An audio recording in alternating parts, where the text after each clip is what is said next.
Hello, everybody. It's an absolute pleasure to be at this stage talking at the Building of the Future conference. I'm JPS Kohli. I am the Group CEO for SkillUp. So while you've heard a lot of good sessions today, many inspirational talks on how to move into this digital world, how to humanize the content, how to have a classroom of the future, and how to integrate soft skills into a curriculum or a program, I'm going to wrap it all up by talking about what next steps do you need to take in your journey as an institute, as a university, to deliver powerful online learning in today's world. A quick introduction about myself. I have about 25 years of learning industry experience and a mix of corporate and small, medium business. I've scaled up startups. 10 years of that experience, I had the pleasure of working at Microsoft, both in India, and then they found me good enough to move into a corporate role in Redmond, where I was the director for online training as my last job. And before that, I was the director for worldwide content development with running 4 dev centers. So it was a really interesting experience for me. And with that experience, I got to start SkillUp. My passion is around equipping today's young minds as they move into the future and kind of getting them to build their working professional lives through skills. Skills that are in demand and that is getting compounded. The problem is getting compounded by the accelerated technological revolution, and that's something that really drives me. So let me talk a bit about what does SkillUp do. We are a global learning organization. We like to call ourselves as a transformational learning organization, headquartered in Seattle area of US, with offices in Seattle, India, and recently set up office in Portugal. But an interesting story in today's world that reflects the future of work is we have employees and resources in over 22 cities worldwide. And part of that journey started even before the pandemic. Pandemic just exacerbated it, and now we are going after talent where they exist. And as a small, medium business, it's been a very interesting journey figuring out in the United States, every state has their own laws, their own processes, and setting up all that operation during the pandemic has been a very interesting experience for me. So as a key vision, we are determined to help close the skills gap with primarily through technical innovation and through human-centered approach. And what with human-centered approach, we mean that soft skills is as critical for finding and landing a good job as a technical skill is concerned. And employers are looking for that. In terms of some big numbers, over the last few years, we have delivered 5,000 hours of content and converted it to an online world. Some of a big metric that we are proud of is we've achieved 67% average course completion rates. And that's a very high number. And I've been operating in the MOOC space, in the modern online training context. And on average, a learner is not very self-motivated. They need some sort of a nudging. They need some sort of a hand-holding, tutoring, or an instructor to push them. So the course completion rates when they are doing it themselves is in the range of 5 to 8%. And we are achieving consistently a 67% course completion rates, which we are really proud of, and over 500,000 learners that we have on different platforms. So let's now talk about today's learner. So through few personas, before I talk about how higher education institutes can address them. And I have a very interesting story just in the last few days here in Lisbon. I chose to stay in a co-working and co-living space called Selena. Some of you may be aware of that. And in 3 days, I got to interact with young people, digital nomads, from 12 different countries. So I was fascinated that what's happening in Lisbon, what's happening in Portugal, it's kind of become a magnet for talent. And they were people who have come from Barcelona and saying, I'm spending a month here, working from here. There are others. Thomas that I met from Denmark is finding an apartment here to settle down here, and while still doing a job for his company in Denmark. So that's the nature of work. That's the nature of these young folks, digital nomads, that's happening. To understand that is very important for any higher education institute to address them. So let's talk about Jennifer. She's a law major. She wants to get into the best possible education, but she also wants flexibility. She wants, regardless of location, that she should be able to learn. She also doesn't trust that traditional colleges offer high-quality remote learning. So she's looking at options. She's also quite self-aware. She knows that self-paced learning, she doesn't get to do much. She needs some nudging. She needs additional support. And she's looking at offerings that help her differentiate. And she wants to do the last semester in Portugal. Let's look at Simon. He's a medical professional. He wants to continue to work and find sources to reskill and upskill himself. And he also recognizes that data science, AI, and some of these future skills are reshaping his sector too. And he wants to ride those new technological revolutions and make a difference in his department and shine. And so it's very similar. He's looking for online courses that he can learn at his own time. He's looking for blended options, and he's looking for hands-on project work so that he can skill up very quickly. So what does that do? That presents a significant high education opportunity for institutes. And two key data points that I've put over here from McKinsey and World Economic Forum. First is, employers expect to offer reskilling and upskilling to over 70% of employees by 2025, over 70%. And the second number is over 100 million workers, 1 in 16, will need to find a different occupation by 2030 post-COVID. So think about that. 1 in 16 is looking for a new occupation. So if that is the world we are moving in, how should a higher education institute cater and adapt itself fast enough to meet the needs of today's learners? We've been operating for now in USA and in India a lot. And after talking to many of the institutes and enterprises there, this is what I learned and what that experience has taught us. Number one, that learner needs and preferences are evolving very rapidly. So, and it's got distributed. So there's no one size fit all. It is distributed in many fragments. So what one learner is looking for, a video might work for them.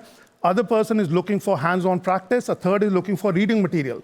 Fourth is looking for community work and some sort of instructor interaction. And then second, we learned that traditional learning models totally need to be updated. Third, some institutes have tried different approaches and pilots with some mixed results, but many of them lack a full, deep experience in how to go about it. And nearly all of them lack a full thought-out strategy and a framework. So, and many of them said, we need help from experts, companies like SkillUp or others who have been there, done that, and somebody who can come in and help take them over faster. So with that, I want to position SkillUp as an end-to-end solution provider. Very interesting story that I've started hearing more with some of the institutes that we have been talking to in Portugal, in India and US.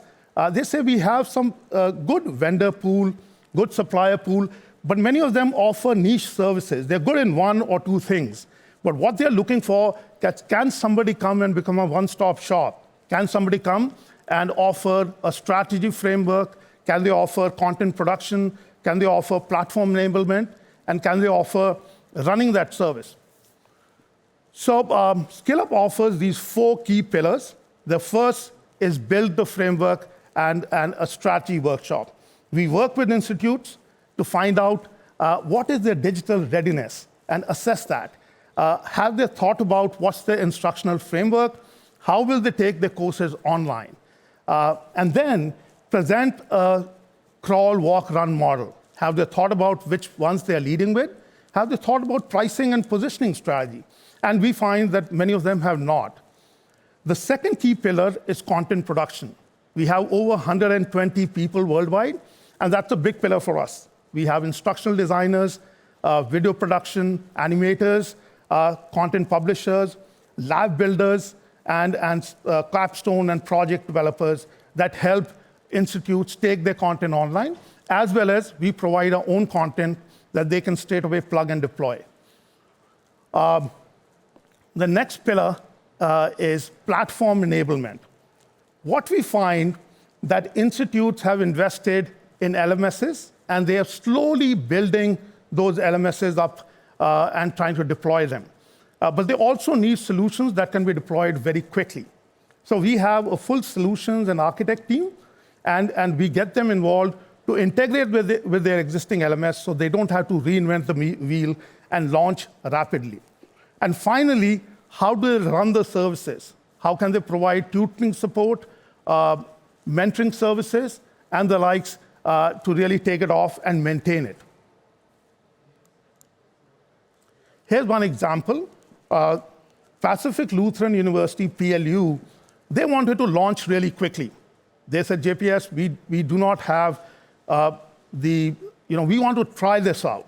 So they said, do you have any courses? And we had a full stack of artificial intelligence and data science tracks and some soft skill areas.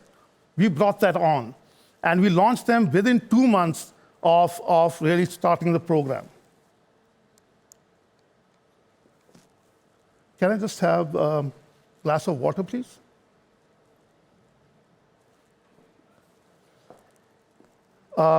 So here's a few examples of our work. And I've kind of tried to talk about it in 4 key pillars that we have. The strategy and framework pillar, the content production, platform enablement, and finally the running the services. I already talked about the PLU example. The next example is Indian universities. And this we are talking about top universities in India, the likes of Indian Institute of Technology, IIT, IIM, Indian Institute of Management, and the third one is OP Jindal Global University. We've converted 2,500 hours of their content online in last year and a half. And that's a really massive, thank you so much. That's a really massive amount of content. Oh, that's better. So, so if you see in PLU, there were two broad sectors we helped them with. One is the strategy framework, and second is the content production. The Indian universities, we predominantly focused on the content pillar and took their existing programs online. And these were not your typical IT program. This is international relations, a degree on public policy. There's an MBA program, and next one we are doing a history of India is one that we are in discussion with. So they just needed help with that. We published all of that content on Coursera. We are Coursera's top vendor for content production, and most of that content was taken online in a short time frame. But the most interesting example is the Bellevue College. This is based out of Seattle area. They have 40,000 learners in their college, and they have a big continuing education program. And so they wanted to try out a data science program that they could take online rapidly. We worked across all pillars for them. We helped them with the strategy. We built content. We deployed that content on our platform and integrated with the existing Canvas LMS through a single sign-on access. And this was a full stack Microsoft production. We are a Microsoft partner. We brought that content on. But most interesting was how we blended the course. There were 50% of the course was online through lectures on our platform, and the rest 50% students showed up in the classroom on Mondays, Wednesdays, and Fridays for a few hours each and did lab work and exercises. Then we injected soft skills into the program. They were supposed to go on stage every week and present what work they had done. We paired a strong student with a weak student, and they did lab exercises together. But most interestingly, the last week was a capstone project. And before the project ended, somewhere around 8 weeks, when they had done 60% or 70% of their content, we asked them to go on stage in front of the class and present their thoughts on how they would complete the capstone project.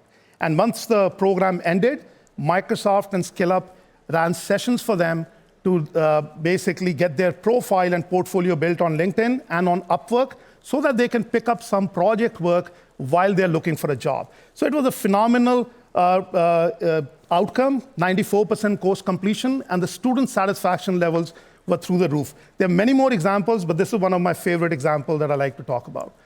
So with that, thank you very much. It's been a pleasure to come and talk in front of this audience. As next steps, I would say start your digital learning transformation journey right now. Here are the two ways that you can get in touch with us. Write to eubiz@skillup.tech or go to the URL listed on the left, do a very quick survey assessment of your digital readiness, and we'll get in touch with you to discuss what are the ways we can help you. And I'm here for next 1 week. If anybody wants to meet, please write to eubiz@skillup.tech, and I'll happy to meet you before I go back to Seattle. It's been a pleasure to talk to all of you. Thank you very much.